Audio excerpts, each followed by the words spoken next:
저는 사실은 정말 놀랐어요. 이런 사례는 거의 처음이지 않을까. 이렇게 웬만한 전문가들이 보면 다 알 수 있는 상황이었거든요. 여기는 계속 올라가는 지역이다라는 걸 얘기해 준 거나 마찬가지인 상황이기 때문에 이 정책을 너무 지금 정신없게 하고 있는 게 아닌가. 욕을 먹을 수밖에 없는 그런 상황이 됐고.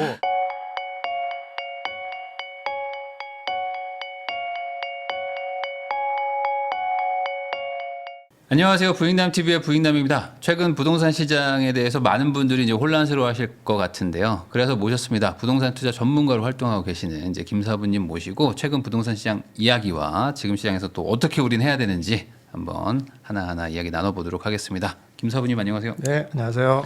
네. 또 요 최근에 아주 부동산 시장이 또 시끌시끌합니다. 예.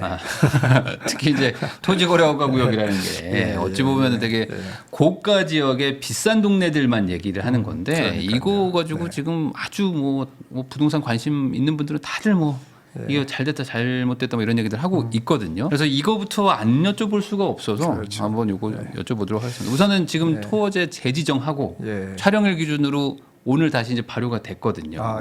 그러면은 이 재지정 이후 한 4, 5일간 어떤 시장이었는지 좀 얘기해 주시면 좋을 것 같습니다. 그러니까 저는 사실은 정말 놀랐어요. 설마 그렇게까지는 안 하겠지. 이게 뭐 장난하는 것도 아니고 다시 재지정 뭐 얘기는 있었잖아요. 그러니까 오세훈 시장이 재지정 할 거다. 가격이 이렇게 계속 올라가면 재지정할 수도 있다 이러지만은 그냥 이제 겁주는 거지. 설마 그렇게 하면은 또 엄청 욕 먹는 거잖아요. 그러면은 뭐 이제 뭐 이게 장난하는 거냐 그런 것도 계산하지 않고 정책을 하는 거냐 이게 너무 욕 먹을 게 너무 뻔하기 때문에 당연히 그러지는 않을 거다. 그래서 심지어 그런 유튜브를 제가 만들려고까지 했어요. 그 정도는 아니다. 절대 그러니까 그럴 가능성이 희박하다. 근데 안 하길 정말 잘했다라고 생각이 들 정도로 좀 깜짝 놀랐고 이런 사례는 거의 처음이지 않을까. 이렇게 그러니까 완전히 자기 정책 실패를 자인한 거잖아요. 이게 어떻게 보자면은 물론 이제 정말 긍정적으로 보자면은 이 정책이라는 게 시장에 따라서 우리는 고집 부리지 않고 빨리 이렇게 융통성 있게 대처할 수 있다. 이렇게 이제 긍정적으로 볼 수도 있겠지만은 뭐 어쨌든 그래도 전자 쪽이 가깝지 않습니까? 이렇게 그런 정도도 생각 못 하고 정책을 함부로 한다는 것 자체가 굉장히 이제 비난받을 그런 상황에 놓여 있어요. 근데 그런 비난을 감수하면서까지 이렇게 했다는 게 정말 일단은 충격적이고요. 지금 뭐 시장 분위기는 뭐 토호제로 지정된 데들은 그 며칠 사이, 그러니까 오늘 전까지죠. 오늘 전까지 뭐 이제 이미 하려고 마음 먹었던 사람들은 일시적으로는 하여간 뭐 매도 우위 시장, 매도 우위 시장이 일단은 펼쳐졌었습니다. 일단은. 그런데 이제 오늘 이후부터는 조금 달라지겠죠. 당연히 매수를 함부로 붙을 수가 없으니까 이제 매도 우위에서 다시 이제 일단은 어쨌든 매수 우위 쪽으로 돌아갈 거라고는 보여지지만 하여간 그 며칠 사이에는 완전 매도 우위가 돼가지고 굉장히 이제 좀 혼란한 시장이었었죠. 최근에 뭐 이제 막 급매물도 막 나오고 뭐 이제 약간 뭐 버티던 매물도 나오고 해서 막 시장이 뭐 같은 동네인데 막 가격이 막 1억씩 막 차이 나고 뭐 이런 거래들이 막 찍히고 있더라고요. 이제 그만큼 이제 이 막판 쏠림 현상. 저도 전화 많이 받았거든요. 뭐 전화 많이 받으셨을 텐데 지금 사야 되나요? 저 일요일 날이라도 가서 살까요? 뭐 이런 얘기도 있었거든요. 최근 말 그대로 며칠 사이에 집을 산 분들은 마음이 뭐 조급해서일 수도 있을 텐데 이분들의 선택은 어떻게 판단하세요? 지금 사는 게 맞았을까요? 사실은 토지를 지정을 했다가 풀었다 해서 이런 일이 벌어졌다고 보기는 조금 어려워요, 사실은. 그러니까 저는 어떻게 보냐면 일단 일종의 촉매제 역할을 했다. 그러니까 원래도 지금쯤 타이밍에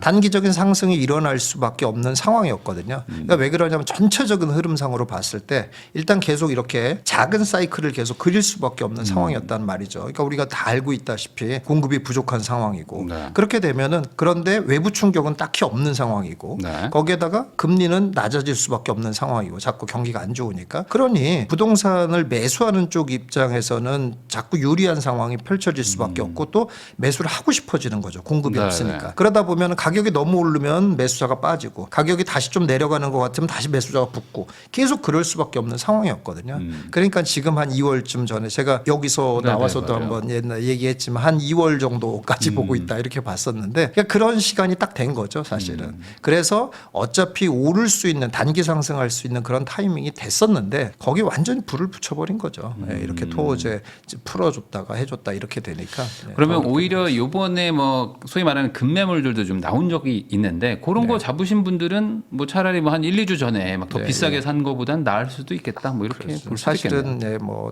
잘한 거죠.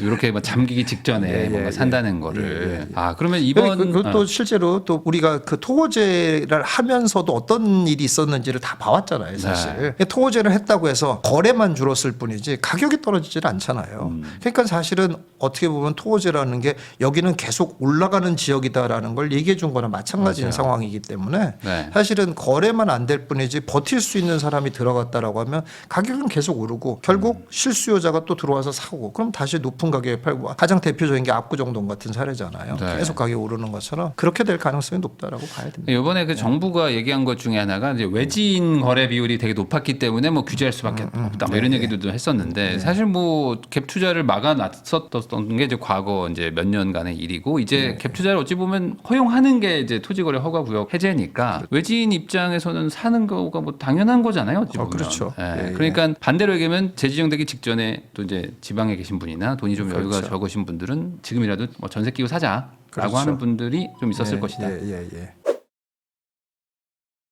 그러면 이번에는 좀 요것도 한번 여쭤보겠습니다. 이게 지정된 지역이 상당히 범위가 넓거든요. 그래서 예전에는 동수준이었는데 이제는 구수준으로 이제 넓혔는데 이렇게 더 확대해서 재지정한 거 이것도 좀 또 하나의 좀 충격이었던 것 같은데 이거 어떻게 보십니까? 일단은 조금 오세훈 서울시장 측에 지금 하고 있는 거에 대해서는 조금 답답한 마음이 듭니다. 사실 일단은 저는 토지거래 허가를 풀어줄 때부터 그러니까 토지 허가 자체는 사실 별로 올바른 게 아닌데 그렇다고 해도 토지거래 허가를 푸는 시점이 사실 좋지 않았거든요. 왜 그러냐면은 앞뒤가 안 맞는 게 토지거래 허가를 해놓고서도 가격이 떨어진 게 아니었거든요. 계속 가격이 올라가고 있었단 말이에요. 그런 상황인데 토지거래 허가를 풀면 당연히 더 가격이 올라갈 수밖에 없는 상황이고 그거에 대한 이미 바로미터가 반포가 돼 있단 말이에요. 반포는 훨씬 더 많이 올라갔잖아요.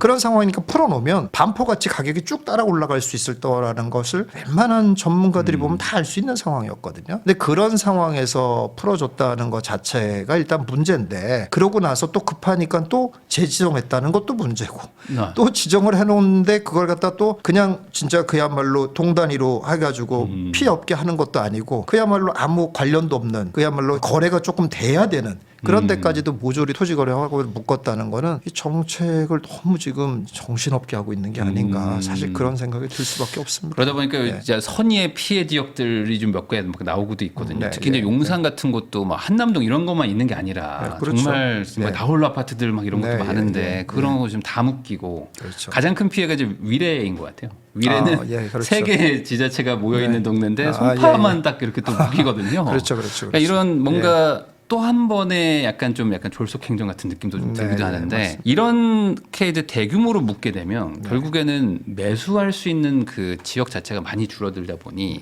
옆에 동네로 약간 풍선 효과 일어날 것이다 이렇게 예측하시는 분들도 많거든요. 이건 어떻게 보십니까? 사실 앞서도 말씀드렸지만 일단 타이밍상 좀 가격이 오를 수 있는 타이밍이었었기 때문에 이런 게 촉매 역할을 했기 때문에 결국 풍선 효과도 일어날 수밖에 없다. 사실 그렇게 보여지고 일단 토제된 지역들을 쉽게 살 수 없으니까 그것이 옆에 지역으로 퍼져나가는 거는 거의 뭐 확실하다 이렇게 보여집니다. 그럼 바로 인접 지역부터 좀 이렇게 일어난다고 볼까요? 일단은 근데 사실은 꼭 너무 인접 지역이라는 개념은 좀 지금 너무 매스컴에서 자꾸 그러니까 진짜 풍선 효과처럼 얘기를 해서 인접으로 이렇게 갈 거다라고 얘기하는데 인접이라기보다는 사실 어떻게 보면 우리가 늘 보는 것처럼 좀 수요가 많이 원래도 많이 몰리는 곳 그러니까 뭐 새 아파트라든지 새 아파트가 될 곳이라든지 이런 곳이 내 가까운 데 쪽부터 이제 가격이 올라간다 이렇게 봐야 되겠죠. 그러니까 뭐 막말로 말해서 동작구에 나홀로 아파트가 동작구라서 막 올라간다 이러지는 않을 거라는 거죠.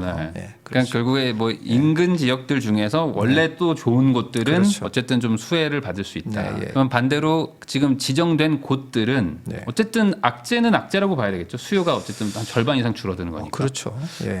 그러면 그 지역에 그 아까 말한 소위 말한 선의의 피해자 지역들 예, 이런 예. 곳들은 지금 거래하기가 정말 어려워진 거 아닌가요? 그렇죠. 많이 어려워진 거죠. 그러니까 뭐 이제 당연히 이제 욕을 먹을 수밖에 없는 그런 상황이 됐고 이게 사실은 정말로 저도 좀 답답한 게 이게 사실 이전 정권에서 많은 실수들을 했고 공개적으로 그런 얘기를 다 하잖아요. 이전 정권의 그런 정책 실패가 오히려 집값을 더 많이 키웠다. 이런 얘기들은 이제 거의 정설이 되고 있는 상황이잖아요. 그래서 최소한 정치적으로 봐도 그런 이전 정권과는 확실히 선긋기를 해야 되는데 지금 오세훈 시장 측에서 이런 식으로 행동을 하면 선긋기는커녕 거의 답습하고 있는 꼴밖에 안 되고 있는 거거든요. 그래서 안타까운 상황이 듭니다. 그러니까 지금이라도 차라리 이렇게 뭐 빨리 이제 풀어줬다가 재지정하라는 이런 거를 했으면은 차라리 지금 욕 먹더라도 그런 데들은 빼줘야 돼요, 빨리. 지금이라도 차라리. 그럼요, 빼줘서 그래서 정책적 실수를 차라리 인정하고 그런 부분들을 빼줘서 문제 없도록 하는 게 더 맞죠. 저도 그건 한번 생각해 볼 필요도 있는 지점인 것 같아요. 왜냐하면 어차피 한번 실수를 한 거 이대로 또 끌고 가버리면 진짜 이제 문제가 더 커질 수 있는데 그렇죠. 그러면은 이런 얘기 하시는 분들 요즘 있거든요. 이 토지가 이제 아파트만 지정됐기 때문에 그 강남 3구 용산 이런데 이제 오피스텔이나 빌라 뭐 이런 쪽으로도 풍선 효과가 일어날 수 있다. 요거에 대해서는 어떻게 생각하십니까? 그건 좀 그건 아니다. 과한 생각이라고 보여지네요. 과한 생각이라고 보여지고 왜 그러냐면 빌라 오피스텔은 지금 너무 규제들이 중첩돼 있습니다. 지금 사실 뭐 이렇게 딱히 무슨 규제라고까지 할 수는 없지만 투자를 하기에 굉장히 불편한 요소들이 다 꽉 차 있거든요. 일단 뭐 예를 들어서 전세 사기 문제도 있고 그런 것들에 대해서 그런데 이제 또 주택수에 다 포함되는 그런 상황이고 뭐 이렇고 일단 수요자들이 실수요자들이 선호하지 않는 그런 대상이 돼버렸고 이렇기 때문에 약간 정책적으로 혜택을 주지 않으면 별로 좋아질 수 없는 상황이거든요. 그런 상황인데 이런 것 때문에 풍선 효과가 일어날 거라고 보기는 조금 어렵다고 보여져요. 그러면은 조금 더 직접적으로 한남 뉴타운 같은 데 있잖아요. 예. 여기는 사실 이번에 대상이 또 빠지거든요. 이게 아파트가 또 아닌 곳이 그렇죠. 많으니까 이런 것들이 또 오히려 또 풍선 효과다 이런 얘기도 있는데. 그건 가능성이 있죠, 사실.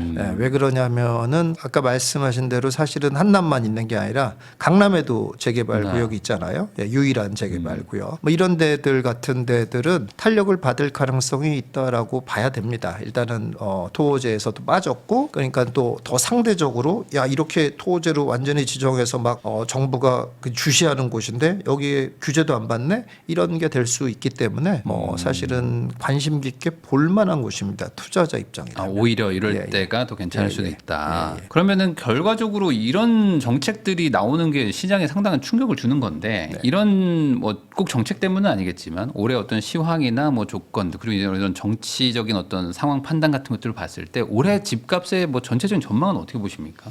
전체적으로는 일단은 상승 타이밍에 와서 단기적인 상승이 이제 이루어질 수밖에 없는 상황이라고는 봐요. 근데 다만 이제 우려하는 것처럼 그러면 이제 뭐 풍선 효과가 일어나 가지고 여기도 다 재지정되는 거 아니냐 이런 우려들을 하잖아요. 근데 그렇게 우려될 만큼 등할 수 있는 상황은 안 될 거다라고 보여집니다. 그 왜 그러냐면 매수자가 그렇게 따라붙을 수 있는 매수자의 폭이 그렇게 넓지가 않아요. 기본적으로 지금 시장 자체가 전체가 다 그렇거든요. 뭐 이제 강남 풀어줬더니 막 돈이 몰리는 거 보고 사람들이 깜짝 놀라서 그러는데 이 진짜 그렇게 해서 그렇게까지 퍼져나가려고 그러면은 훨씬 더 그럴 수 있는 여지에 있는 사람들이 많아야 되거든요. 근데 사실은 그럴 수 있는 사람들이 이제 뭐 과거 강세장이랑 이런 거랑 비교해 봤을 때 많지 않습니다. 왜 그러냐면 일단 취득세로 많이 묶여 있고 그리고 아직까지도 이전 장에서 아직 빠져나오지 못해서 자금이 묶여 있는 사람들도 아직 많이 있고 그런 걸 감안하면은 그렇게 전체적으로 막 지금부터 올라가죠. 막 올해 말까지 막 계속 올라간다. 이럴 수 있는 환경은 아닐 거다라고 봅니다. 그래서 일반적으로 보자면은 제가 볼 때는 한 4, 5개월, 기름 한 6개월 정도 가다가 조금 더 조정받을 수 있는 그런 상황이 되지 않겠나. 근데 이제 그 사이에 또 어떤 정치적인 큰 이슈가 있을지 모르잖아요. 지금 아무도 정말 조심스러운 얘기잖아요. 그러니까는 만약에 그런 게 있다라고 하면 또 상황이 좀 달라질 수 있지만 일단 그렇지 않은 상황 상황에서는 기름 한 6개월 정도 이런 상승세가 지속되고 조정받고 이렇게 되지 않겠나 이렇게 보여집니다. 그러면 지금 좀 당황하신 분들은 그런 걸 것 같아요. 이제 뭐 지방이든 아니면 뭐 경기도 수도권 쪽에 계신 분들 중에서 이제 서울이나 이런데 뭐 이번에 풀렸다고 하니까 여기는 어차피 뭐 정말 좋은 동네들이니까 하나 사놓자라고 마음 편하게 살려고 했던 분들 입장에서는 막혔단 말이죠. 그러면 이제 그 옆에 쪽에 갭 투자나 뭐 이런 그러니까 뭐 실거주는 아닌데 저기에 투자를 할까라고 가실지 아니면은 아이 뭐 6개월 있다가 좀 상황 보자 그러고 안 갈지 이거에 대한 의견이 좀 분분한데 어떻게 보세요 개인적으로는? 사실은 의견이 분분할 필요가 없습니다. 사실은 사셔야 됩니다. 그게 왜 그러냐면 이게 이렇게 간다고 해서 이렇게 되는 것이 막 그렇다고 조정해서 큰 폭으로 조정이 되는 것도 아니고 그리고 이제 그냥 뭐 예를 들어서 구 단위로 본다면 구 단위의 평균을 보고 투자하는 게 아니잖아요.